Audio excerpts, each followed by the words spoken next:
Welcome to part 15, in our tutorial series on how to develop a Contras-like game, with free visual game engine Gdevelop. In this video, we are going to continue with the process of adding one new enemy to the game. In this case, we will transform the enemy from the previous episode into an enemy able to hide behind bushes and fire on the player when in range. We will also start to look at the level design of the game. We will start balancing the game from a point of view of the challenges difficulty the player is faced to, and compare it with the increase of skills and powers the player can increase during the level. We will perform the task by sublevels. Let's jump into the action.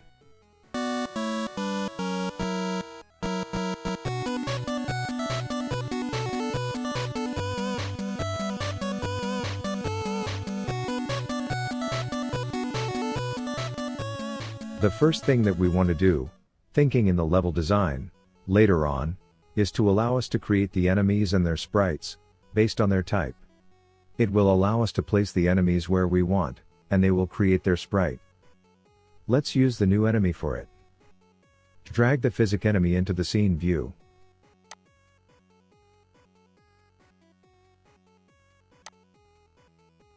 In the object properties, set the layer to game.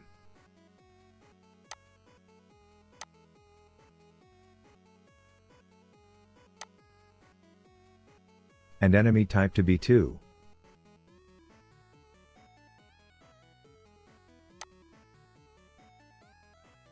Drag the enemy to a place in the level near the player spawn. Once done, let's recreate the event that generates the sprites associated with each enemy. For this, from the enemy's external event sheet.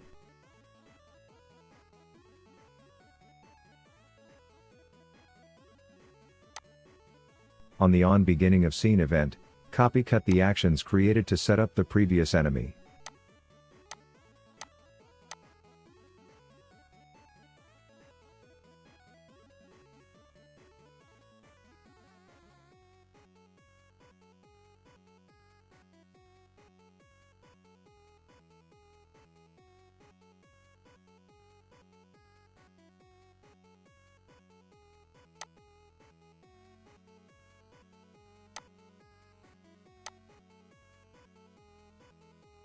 Add a new event of type for each.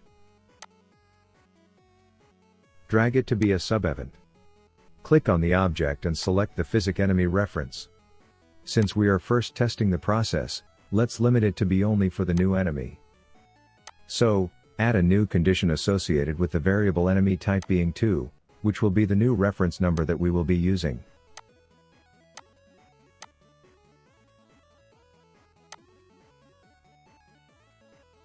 In the actions, paste the actions that we had just cut from the parent event.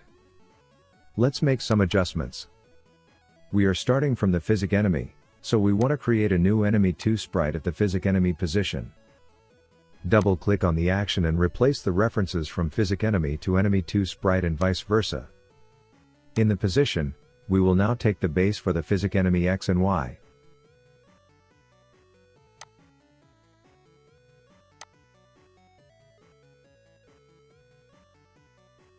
Let's delete the action where we are setting the enemy type, as it will already have been set in the scene view.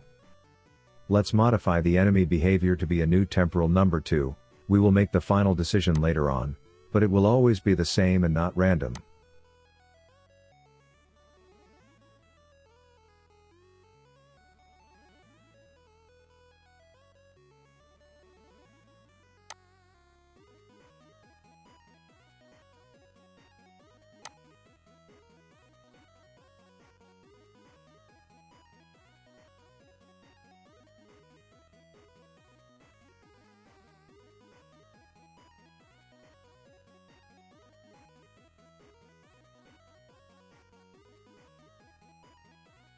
Let's add a new action to link the physic enemy to the new sprite. It will allow us to manage both in the other events.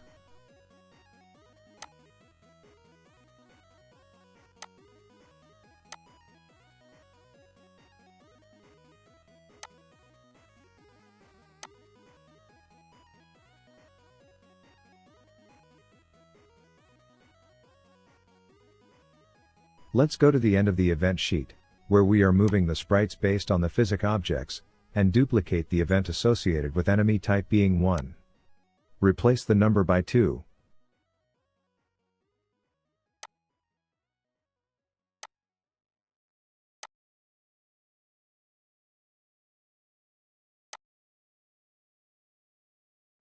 Let's run it.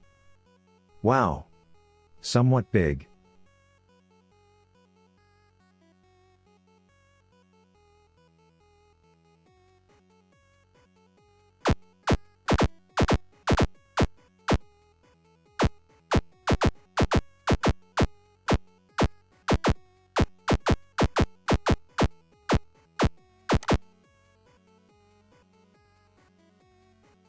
Let's go back to the creation event in the first events. Add a new action associated with the enemy 2 sprite and select the scale action.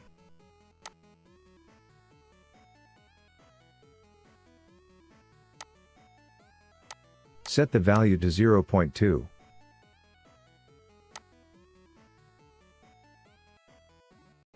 Let's double check, in the scene view, the position of the physic enemy. In our case, drag it to the ground. Let's run it.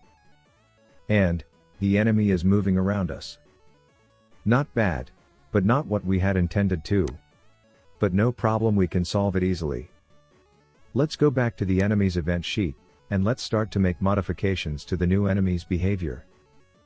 Basically, what we want is for the enemy to be hidden behind the bushes, and to stand up and fire at the player, when in range. In the group enemy, let's copy the set of events, where the enemy type is 0.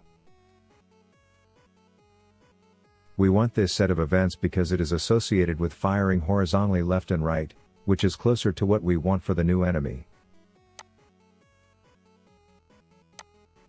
Paste it afterward, and change the 0 to 2, to reflect the new enemy.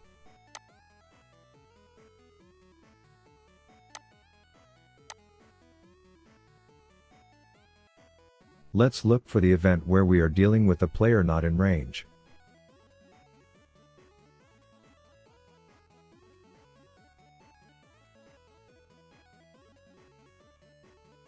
Click on the event to open the sub-events.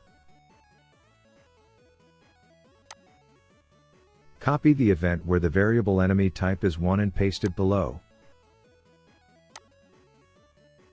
Replace with enemy type 2.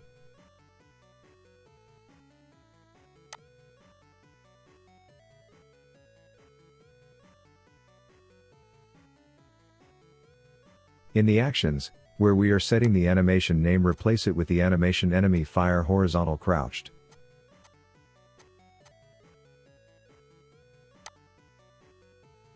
Run the game to see if the enemy is performing as it should be. Yes. We can see that the enemy is now crouched. Although it is still performing the other actions associated with being an enemy. Let's change this. Right below the events that we have just created, we can see that we are telling the enemy to move left or right based on its current direction. In the case of the new enemy, we don't want this. We want it to lay still until the player gets in range.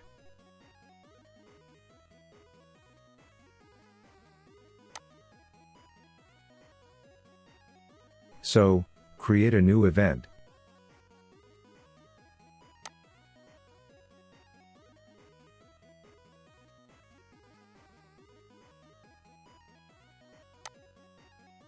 And paste into its condition the conditions for enemy type being 1 or 2.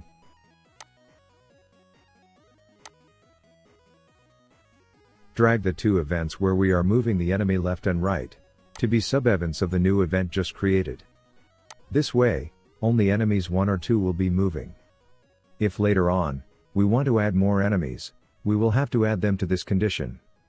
Since we want it to happen in any of these conditions, let's add an OR condition, and let's move the two conditions into it.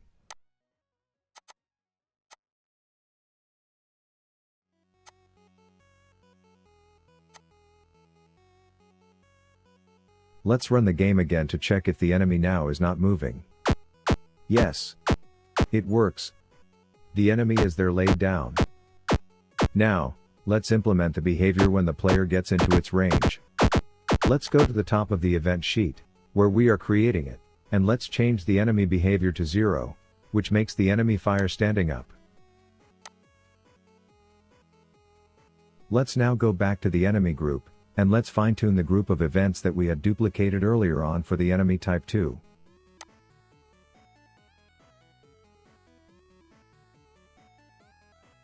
In the actions, where the enemy is firing, let's change the references from enemy sprite to enemy 2 sprite.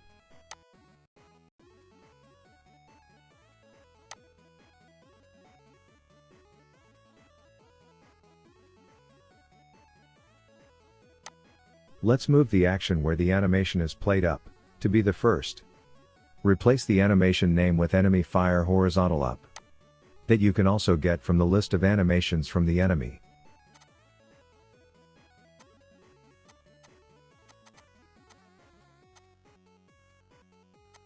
Don't forget to change the reference to enemy 2 sprite too.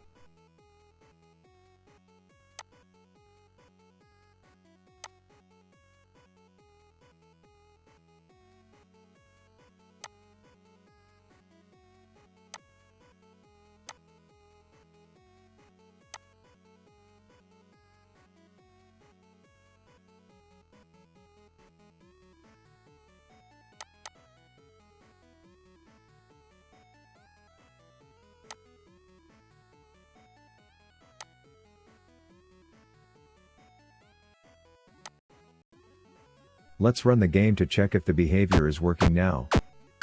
Yes, it is. We can see that the enemy is laid down on the ground, and when firing gets up to fire. But, he is not getting down again to hide from the player. Let's review the events. We can see that right below the event that we have modified, the event that controls the enemy while waiting for the next round of fire.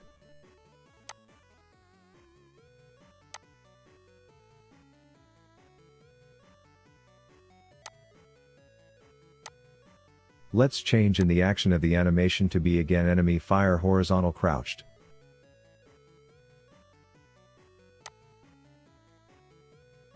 Let's check it.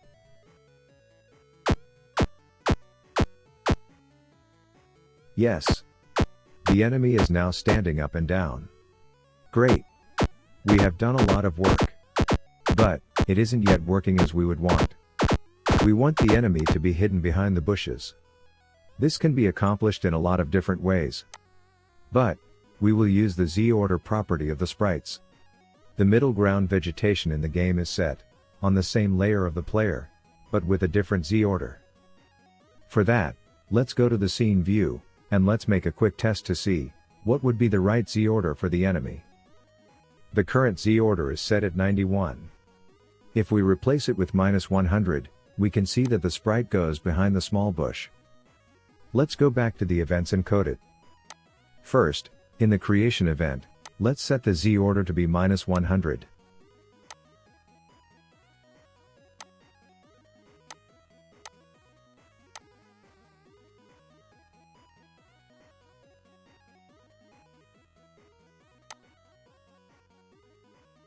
And since we are here, let's also set the direction of the enemy to by -1 to see if you can set it to be looking in the opposite direction than it is.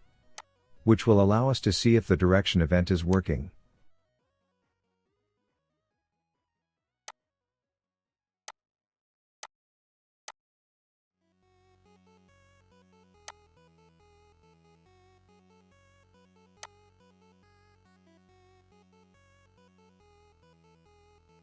Let's run the game. Okay. The enemy is behind the bush. But, he is not looking in our direction. Let's review the events.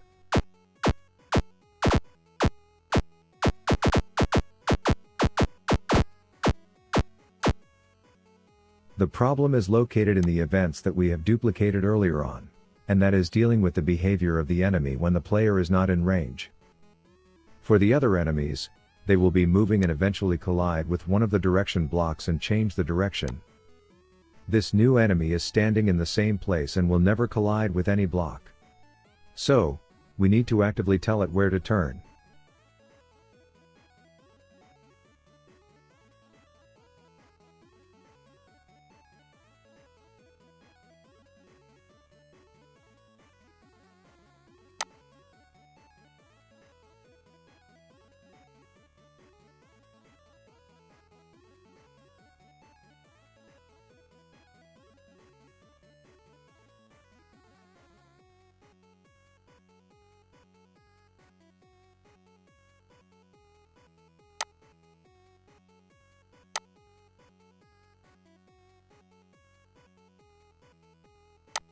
Copy the two group of events that makes the player turn left or right.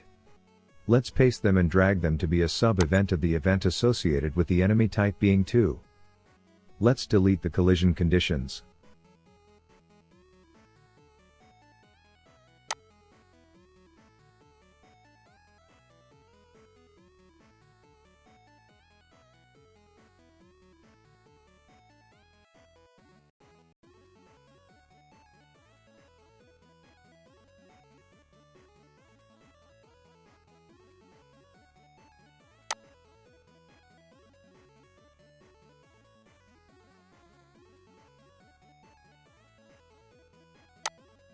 And in the actions, let's delete the ones where we are setting the direction, as we are manually setting it with the game design. But the problem is that if the direction change is located in the group of events, the change of direction will only happen when the enemy is out of the range of the player. That is not exactly what we want. Let's move them better to the events associated with the enemies that are run on each frame. Select the events, and copy-cut them.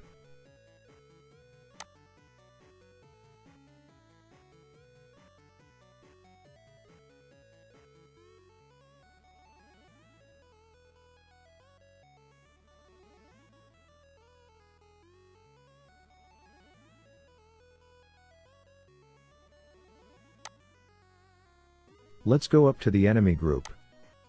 Paste the events under the group of events associated with enemy type 2.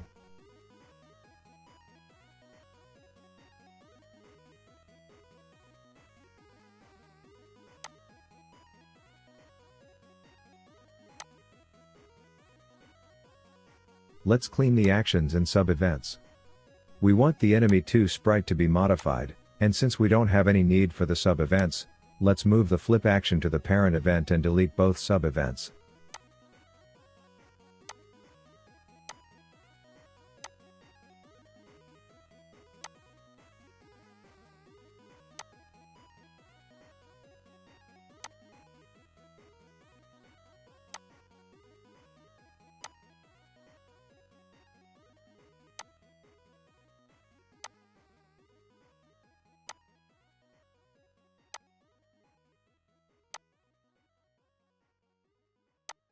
Let's check.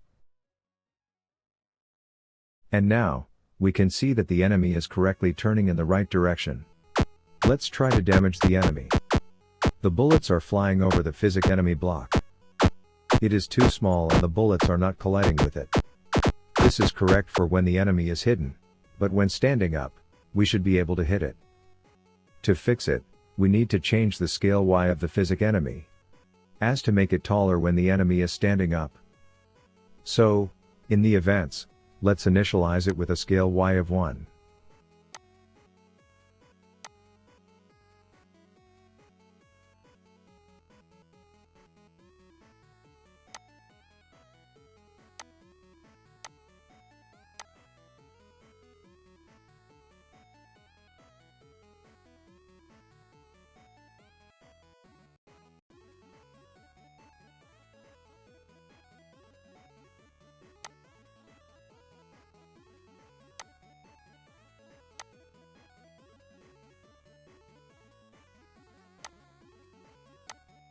Then, when we detect the player and start firing up, let's change the scale Y to 1.5. Copy the action, and paste it in the action where we are putting the enemy down again. Replace 1.5 by 1, as we want the enemy to stay safe unless the player gets down 2 to fire, but we have now yet implemented it. Let's run the game.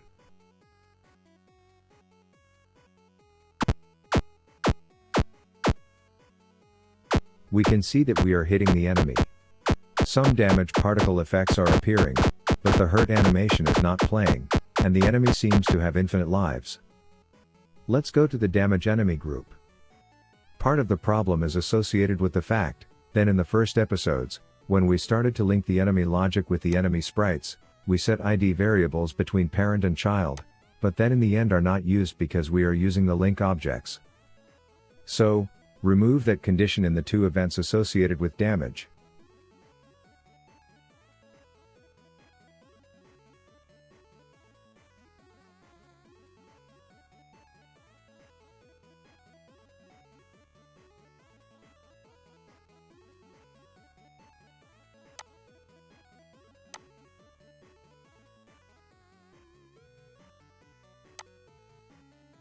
In the events where the player is hurt, we have not set a sub-event associate with enemy type 2.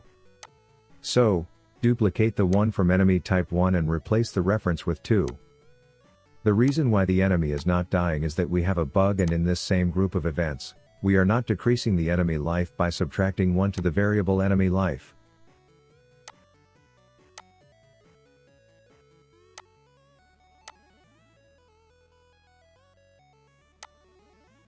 Let's test it. And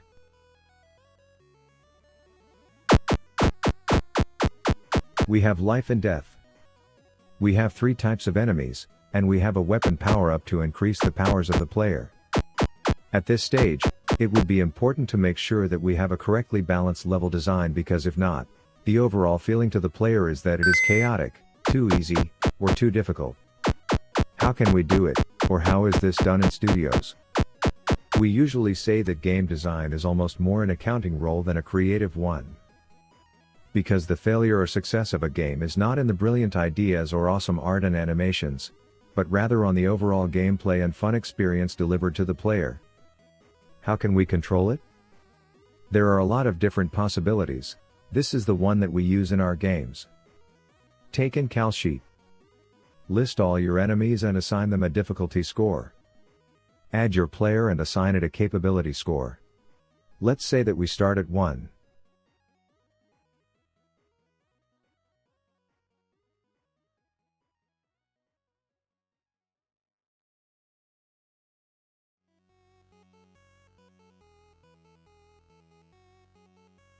Then, break down your level in phases or stages, and think about the number of enemies of each type that you are going to place.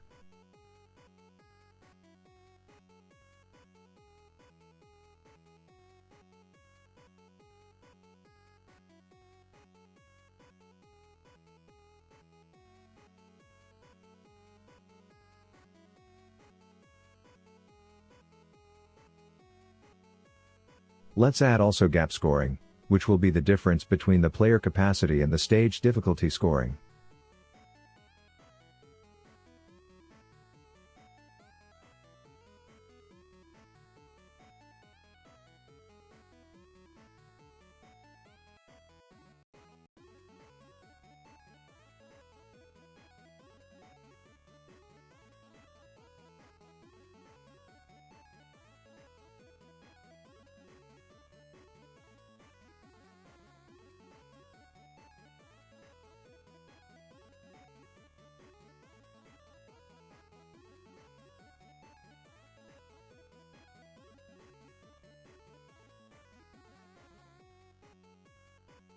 Multiply those numbers by the difficulty score, and you have a new matrix with the combined difficulty and the overall difficulty score for the stage.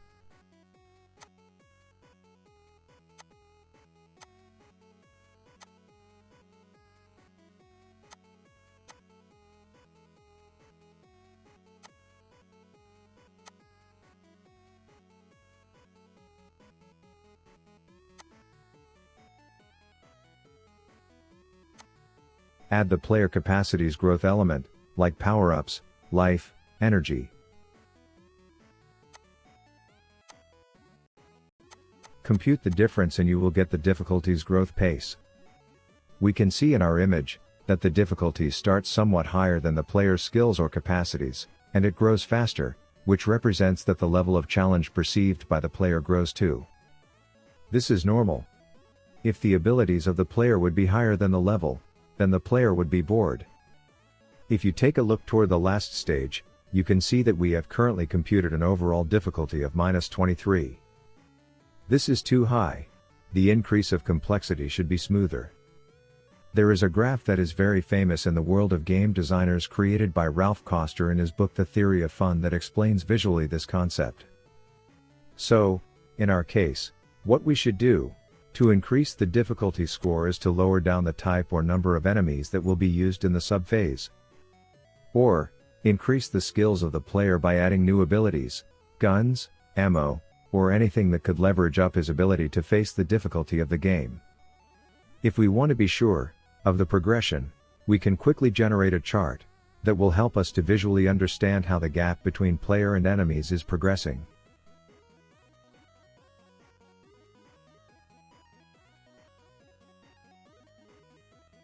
We can see that it is smoothly progressing.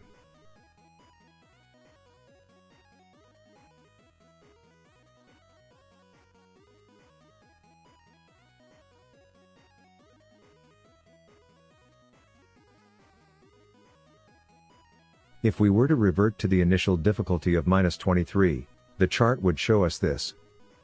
As you can see, there is a huge growth from sublevel 3 to 4, which could create a problem. In the opposite situation, if we're to lower it down, then probably the player would come from a growing challenge situation, that would be generating a certain amount of stress, to suddenly face something easier. It could generate boredom.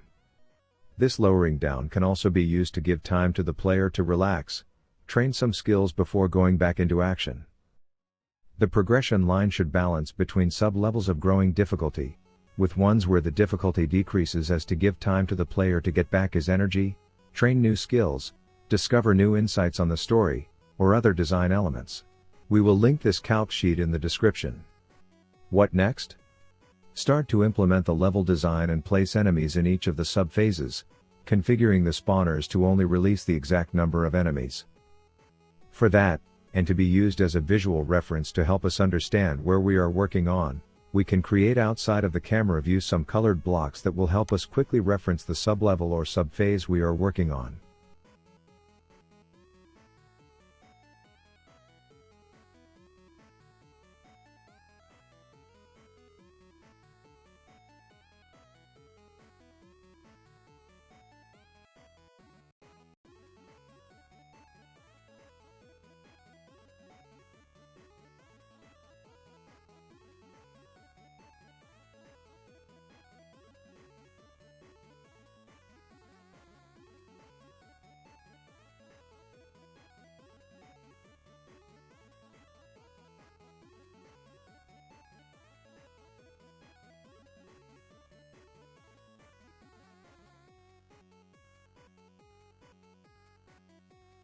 Let's check the number of enemies that are to be used in sublevel 1.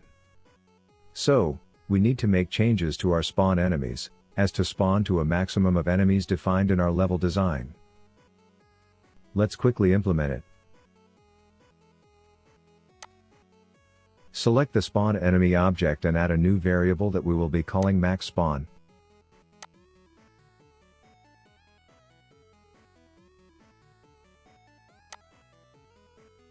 And that we will initialize for the case with 3, which is the number of enemies for subphase 1.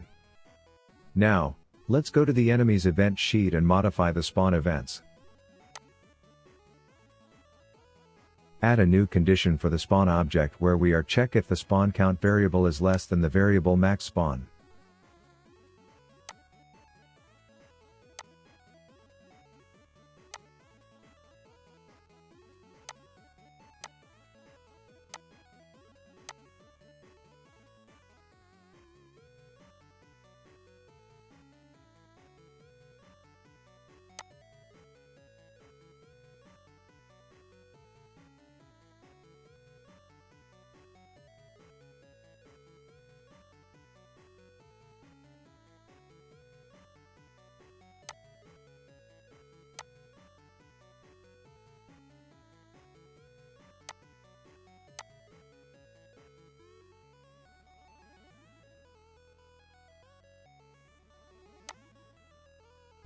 And that's it. Once the spawn count reaches its maximum spawn number, it will stop generating enemies. Let's go to the scene view. We don't have any enemy type 2 in this sublevel, so let's move it to the beginning of sublevel 2.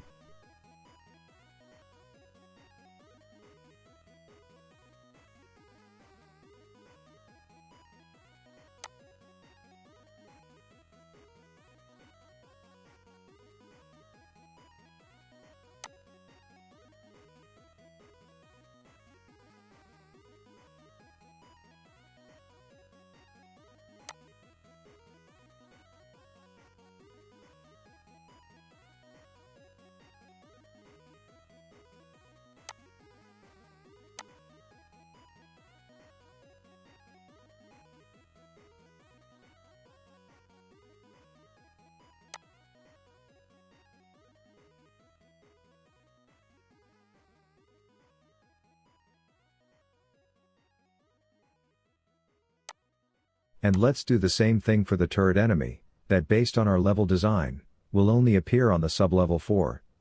We can see that it is still empty. We will have to work on it.